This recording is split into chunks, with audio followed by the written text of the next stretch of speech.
Can you imagine? A woman who didn't shout, didn't protest, didn't even speak loudly, just sat silently and shook all of America. But why was this fight happening? What pushed Rosa Parks to resist? And what were the sacrifices made so we could live this life we now take for granted? In Montgomery, Alabama, a seamstress named Rosa Parks takes a seat in the colored section of a city bus. But when the white seats fill up, the driver demands, "Get up." Rosa looks him in the eye and says, "No." Just one word, no, but its echo spread across all of America. And what followed was something the US government had never imagined. Rosa wasn't just tired from work. She was tired of injustice. She had trained at the Highlander Folk School, where peaceful protest was taught as a weapon. Her act was the spark that ignited the Montgomery Bus Boycott. And who stepped up to lead it? A young preacher named Dr. Martin Luther King Jr. Together, they unleashed a revolution.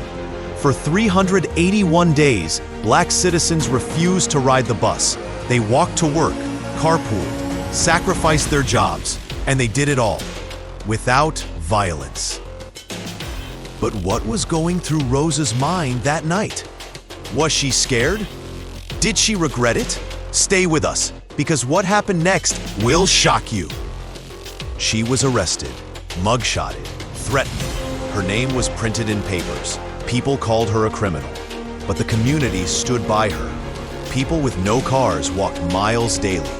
Women carried children in their arms through heat and rain. It wasn't just about a bus seat anymore. It was about human dignity. After a year of peaceful resistance, the US Supreme Court ruled bus segregation is unconstitutional. Rosa Parks didn't lead armies. She didn't raise her voice.